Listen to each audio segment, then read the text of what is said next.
Richard Diamond, private detective. Basil Rathbone and Nigel Bruce in the new adventures of Sherlock Holmes. Suspense. The Adventures of Sam Spade, detective. Dragnet. And now, Gangbusters. Welcome to the Film Detective Podcast, where we bring you theater of the mind programming from the golden age of radio. I'm your host, Carl Amari. This time, it's a 1952 radio comedy episode of The Adventures of Ozzie and Harriet. Stick around, we'll be right back. The Adventures of Ozzie and Harriet is one of the longest-running radio and television sitcoms in history, spanning 32 years on the air. Looking to supplement his earnings as a Rutgers Law School graduate, Ozzie Nelson took up the baton as a bandleader in the 1930s, playing a circuit of hotel ballrooms, dance halls, and school proms. Record deals and radio were contributing factors to his career jump. It was through his profession that Ozzie met Harriet Hilliard, an Iowa beauty queen and vocalist. Harriet was booked for the floor show at the Hollywood restaurant where Nelson was seeking a vocalist for his band. According to Ozzie himself, the decision to hire her took only 30 seconds. The business proposition soon blossomed into a marriage proposal. Ozzie and Harriet performed for numerous radio programs in the late 1930s and early 1940s. By the mid-1940s, Red Skelton hired the couple to not only supplement musical numbers for his program, but also provide a comic interlude once a week. This eventually led to a radio program of their own, The Adventures of Ozzie and Harriet, beginning in 1944 for sponsor International Silver. Variety reviewed the program 2 days after the premiere as the surprise show of the season. At the start, the Nelson boys, David and Ricky, were played by professional actors, but by 1949, they began playing themselves. In 1952, about the same time the radio program was making the transition to television, Universal International theatrically released a motion picture, Here Come the Nelsons. This served as the pilot for the proposed television series. In this 1952 radio episode, Ozzie receives $5 too much change at the Emporium and tries to return it without much success. Here's The Adventures of Ozzie and Harriet, starring Ozzie Nelson and Harriet Hilliard. Hi, everybody. This is Harriet Nelson. Here's a word of advice to all mothers. Do you have trouble getting your boys to come to lunch on time? Well, here's something that works great at our house. David, Ricky, first call for lunch. We're having Heinz cream of tomato soup.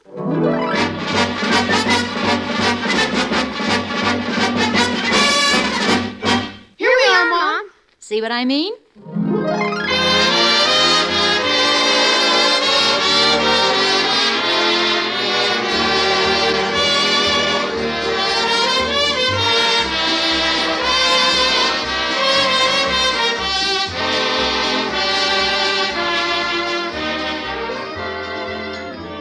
You know it's good because it's Heinz. The H.J. Heinz Company, makers of 57 varieties of fine foods for over 80 years, present the amusing transcribed Adventures of Ozzie and Harriet, starring the entire Nelson family, Ozzie, Harriet, David, and Ricky.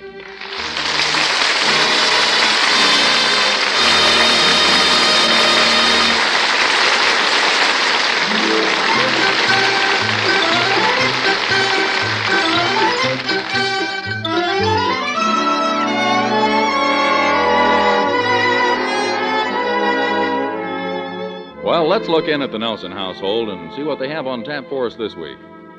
I don't see Ozzie and Harriet anyplace, but there's David and Ricky. Now, David's stretched out on the floor taking it easy, and Ricky seems to be reading the funnies to him.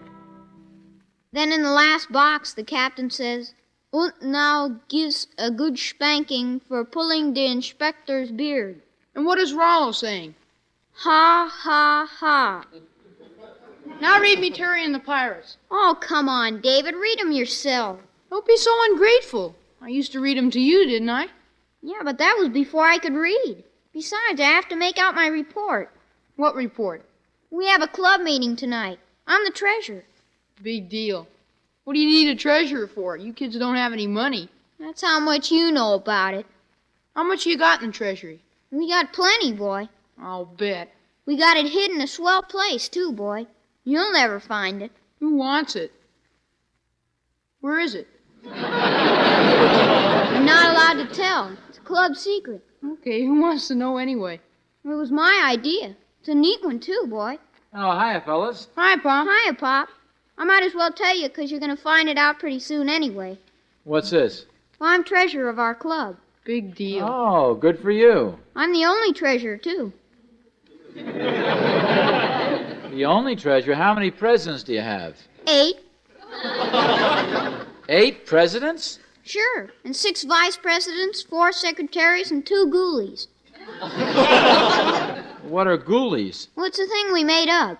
When we got through with the election, there were 2 members that weren't elected to anything. So we made up that they were ghoulies. Oh, that sounds like a good idea. Every member of the club's an officer, huh? Yeah, but I'm the only treasurer. Well, that's quite an honor. Thanks, Pop. I'd rather be a ghoulie. I don't know about that, David. Being treasurer of a club's a big responsibility. Oh, Pop. Yes, it is. Shows that the other members of Ricky's club have a great deal of respect for him. Means that they trust him and consider him better qualified than anybody else for the responsibility of the position. And besides, nobody else wanted the job. Hey, you fellas had better hurry up.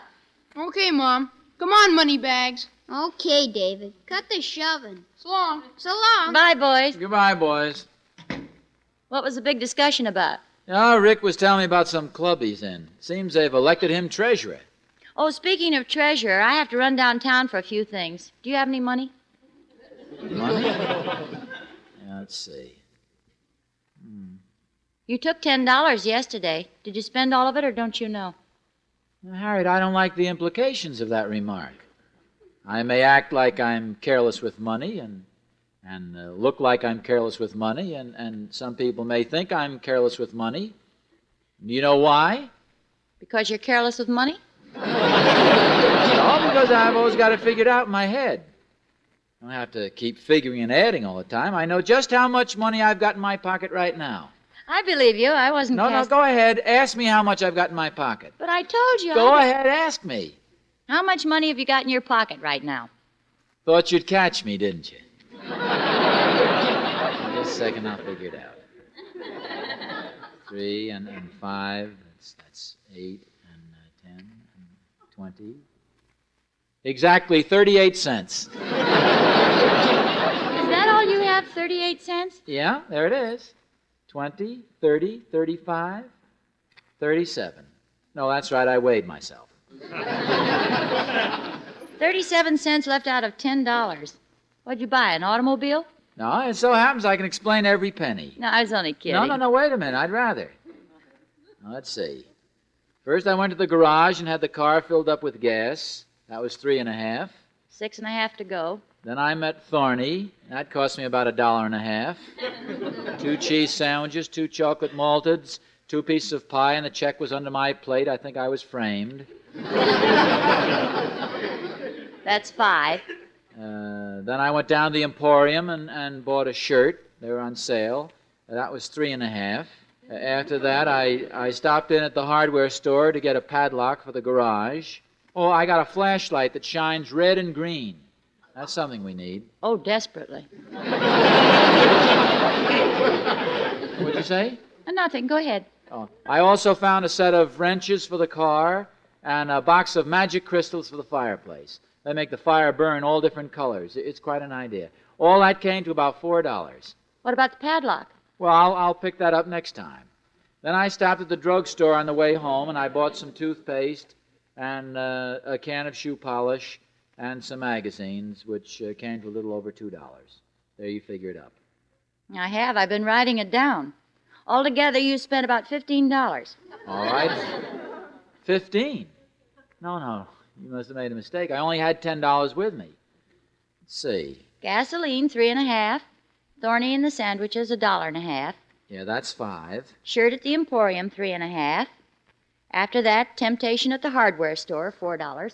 That's 12 and a half. And $2 and something at the drugstore, that makes it about 15. Not bad for starting out with $10. You know, some clerk must have given you too much change. Say, that's it. That's exactly what happened. The girl at the Emporium gave me $5 too much change when I bought the shirt. How do you know? Well, I remember now. I gave her a $5 bill, and she gave me change for a 10. She was very busy, and she was waiting on 2 or 3 customers at the same time. Are you sure? I'm positive. In fact, I remember looking at my wallet and thinking I had too much money at the time. How about that? Gave me change for a 10 instead of a 5. Well, I'm going downtown now. Why don't you go with me and you can stop in and return the $5? Right now, you mean? It'll save a trip later. Well, okay. The only thing, though. I know, it isn't easy. We just have to remember it isn't our money. Yes, I realize that. It's just... Just what? Do you have $5?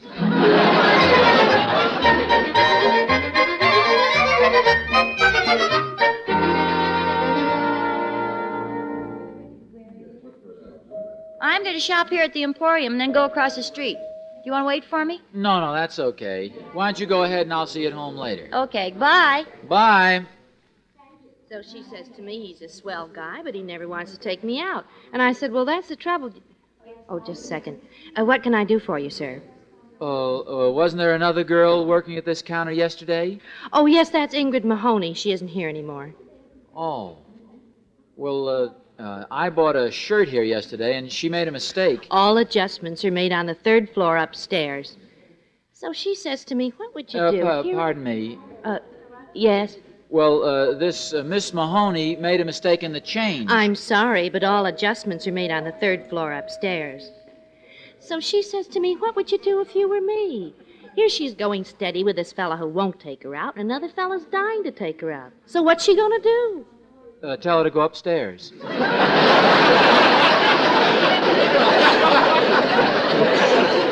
I beg your pardon?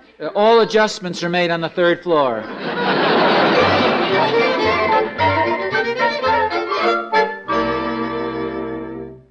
How do you do, sir? Oh, how do you do? Is this the adjustment office? Yes, it is. Won't you sit down? Oh, thank you.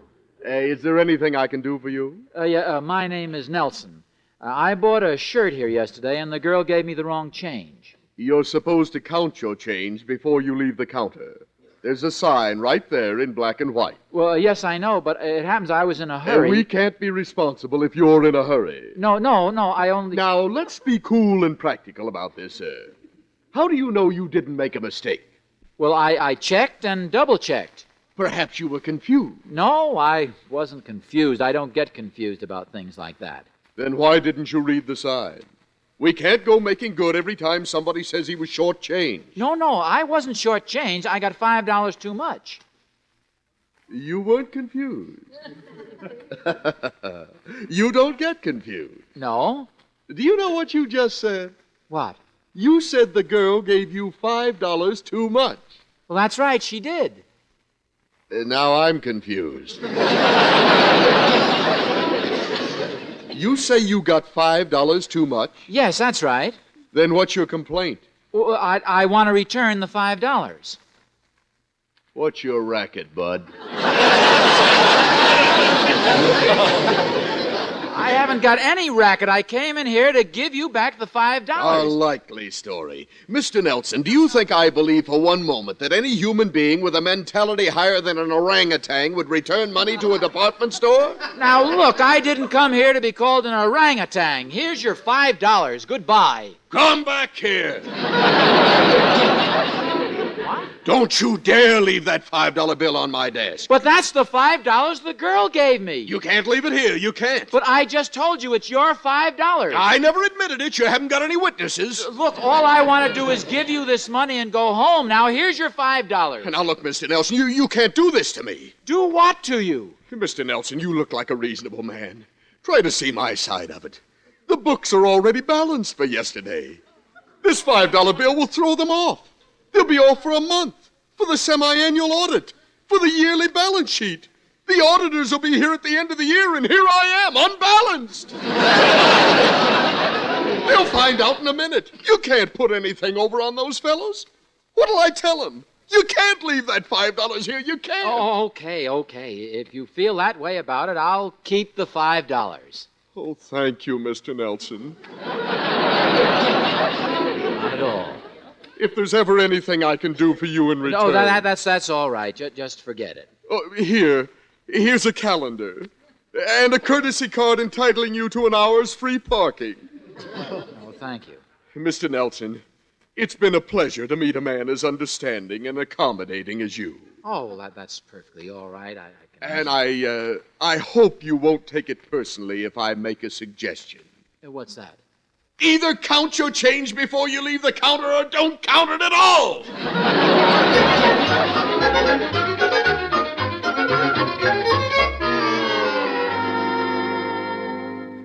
So I took the $5 and came home. That's the silliest thing I ever heard of. I argued with the man. I pleaded with him. After all, you can't force a man to accept money if he doesn't want to take it. He said it would mix up their accounting system. I even laid it on his desk, and he threw it right back at me. Oh, here's a calendar he gave me. But why didn't you give the $5 to the girl who made the mistake originally? Oh, didn't I tell you? She doesn't work there anymore. This is kind of a cute calendar at that. Isn't it a shame? This November isn't bad. Imagine skiing in a costume like that. Firing a girl just because she gave you the wrong change. Oh, say, that never occurred to me. You think she was fired? She was there yesterday, and she gave you $5 too much change, and she's not working there today. Oh, gee. Poor girl. Well, Harriet, it isn't my fault. Oh, I know it. It's just a shame, that's all. Hi, Pop. Hi, Mom. Hello, boys. Hello, boys. Something wrong, Pop? No, nothing really, David. Well, some girl in a department store made a mistake and gave your father too much change, and she got fired for it. Golly. Poor girl. Poor girl. Well, it wasn't my fault. Well, of course not, dear. How could you help it? Sure, how could you help it? Why didn't you count your change? I was in a hurry. The girl probably had to make up the $5 and lost her job besides. Well, Thornbury was telling me about a girl who lost her job last week and tried to jump in the river. David, this just happened yesterday. What's everybody making such a big thing about this? It wasn't my fault, and I went back to the store and tried to straighten it out. Now, let's all forget about it. Can we go out, Pop? Certainly, go ahead. Hey, David, Yeah? let's go down the river and watch.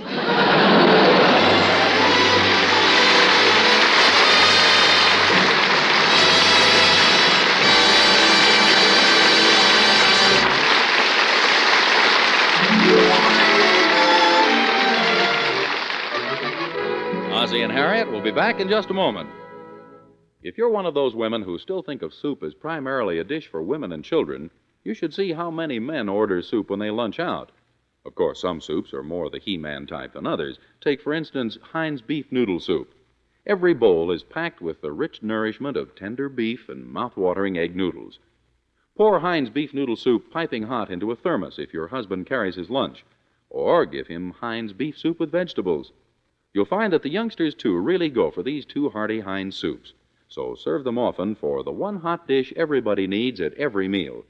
At today's low prices, time-saving Heinz condensed soups are greater buys than ever. Look over the complete Heinz soup line at your grocer's. They're wonderful three ways: as soups, as sauces, as cooking ingredients. And you know they're good, because they're Heinz.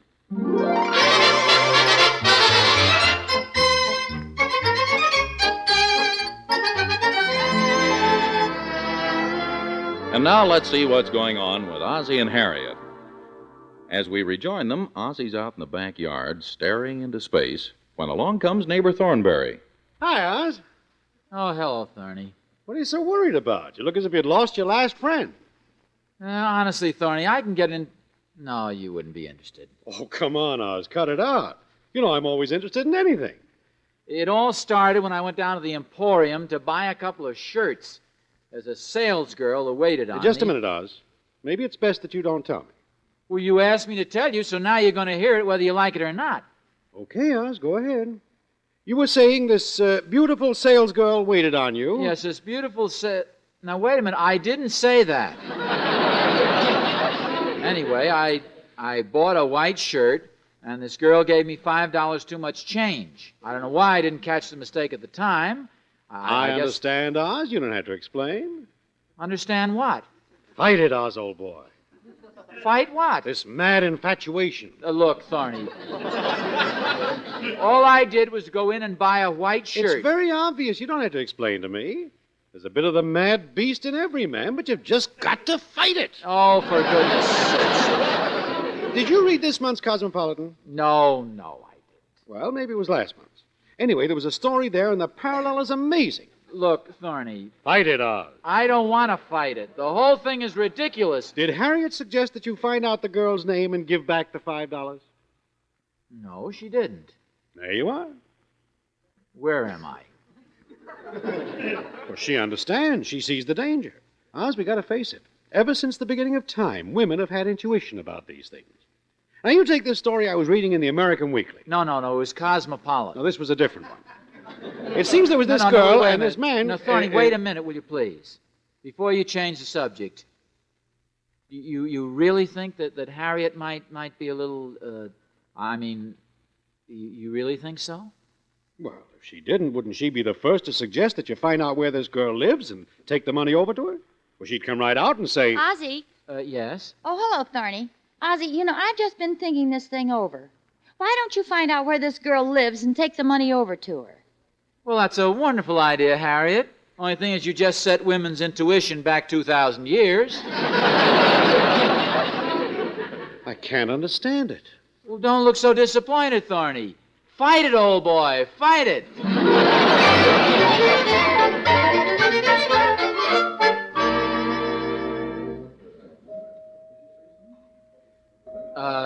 Pardon me. Oh, what can I do for you, sir? Well, there was a girl working here yesterday named Ingrid Mahoney. Yes? Well, could you give me her name and address? Her name and address? Oh, I have her name, but I want her address. Say, weren't you the same fellow who was here this morning asking about Ingrid? Oh, yes, I am. Well, it may interest you to know she's going steady. Well, I don't care about that. Gee, a regular caveman. All I want is Ingrid Mahoney's address. Why is it as soon as a girl goes steady, all the fellas get interested in her? Well, I don't know, but that isn't what I have in mind. You can find lots of girls who aren't going steady. I'm not going steady.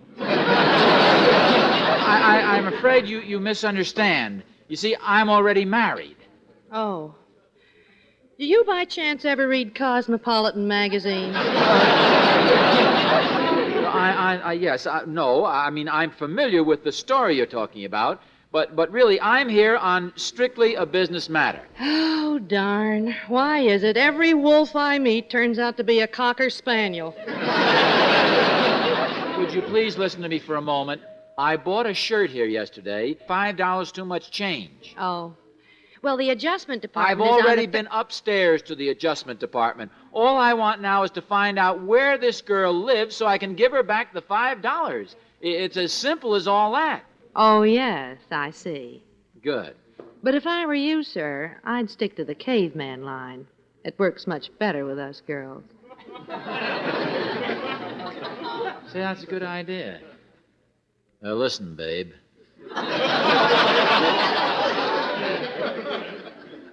You got Ingrid Mahoney's address? Oh, yes, sir. Give it to me.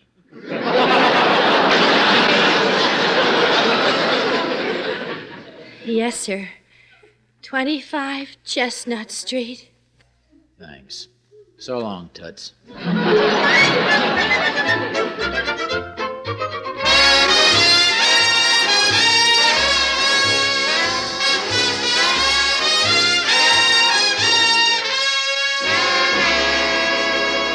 Oh, Hyman, you're so big and strong. That's why I love you, Hyman. Say you love me again, Ingrid. I love you, Hyman. Say it again. I love you, Hyman. Say it again. I love you, Hyman. I don't believe it. But I do, Hyman. Believe me, I do. Look, if I ever catch any other guy looking at you, I will tear him in half like this. Hyman, not another telephone book. You see, I love you more than anything. Honest, I do. Well, I'm very flattered to be sure, but I wish you would control your jealousy, Hyman. It's getting to be very embarrassing. I can't help being jealous of you. You know that, Ingrid. If only I could submerge my physical side. But it's no use. When I see another man interested in you, I just go... Hyman, please, not the classifieds! Oh, Hyman. Who could that be? Quite sure I don't know. Come in, the door is open. I beg your pardon. Is Miss Ingrid Mahone... Oh, there you are. Ingrid, what is the meaning of this? Honest, Hyman, I never seen him before. Oh, yes, don't you remember me from the store yesterday? The 33 sleeve, 16 neck? Down, Hyman.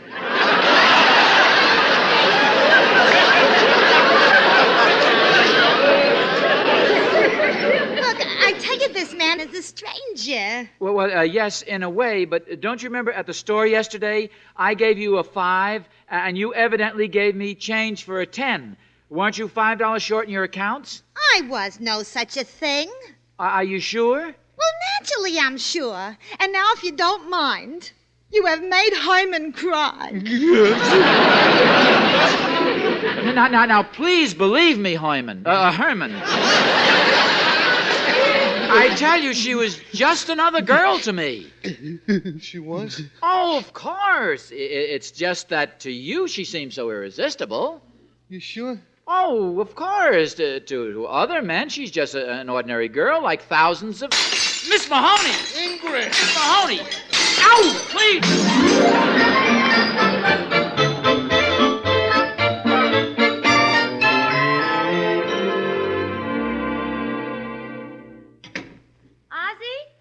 Yeah? Well, what happened? Well, I couldn't force the $5 on her. She says she doesn't remember me and she doesn't know anything about any shortage. Well, that's funny. How could $5 mysteriously pop into your wallet? Ozzie, what's that under your arm? It's a box of candy for you. Oh, thank you, dear. Yeah, I had to chase all over town to find one that cost exactly $5. I figured it's $5 found money, and I might as well blow it in on my best girlfriend. What a lovely thought, dear. Oh, soft centers. Isn't that lucky? Your favorite kind. Oh, they're good, too. Oh, yes. Ricky told me to remind you that his club is meeting here today. Are you a member or something? Oh, no. You know how kids are. If it's important to him, he thinks it's important to everybody. I think I'll try one of those long ones now. Oh, there you are, Pa. Oh, hello, Rick. Here, have some candy. Gee, thanks, Pa. Oh, these candies are good. Oh, what is it, son? Do you have your wallet in your pocket? Oh, yes, I do. Why? Remember I told you I was the club treasurer? Yeah. What about it? We have $5 in the treasury, and I put it in your wallet so I wouldn't lose it. Can I have it back now?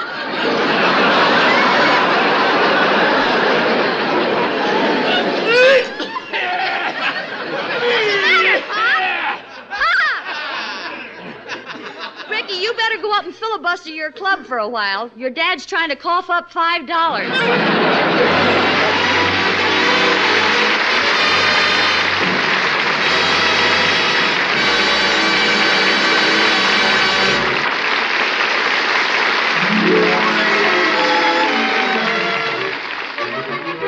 Ozzie and Harriet will be back in just a moment.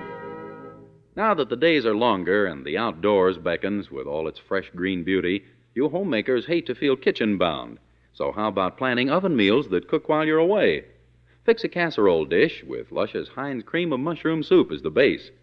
Heinz Cream of Mushroom works wonders for leftover salmon or tuna fish, blends perfectly with peas or eggs. And don't forget what a smooth, tempting pour-on sauce it makes for hamburger or meatloaf.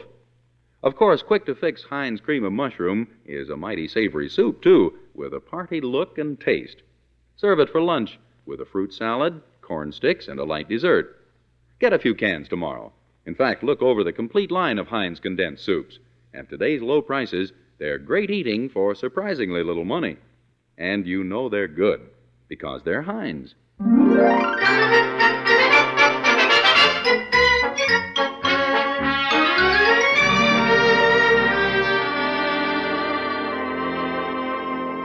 Well, Rick, we sure got that $5 just in time, didn't we? We sure did. The fellows were getting tired listening to me stalling them off. Well, you see, that shows you what resourcefulness can do. I don't like to brag, but when your old dad's up against it, you can usually depend upon him to figure out some way. What's that? Oh, it's only David. I guess he just found out what happened to his piggy bank.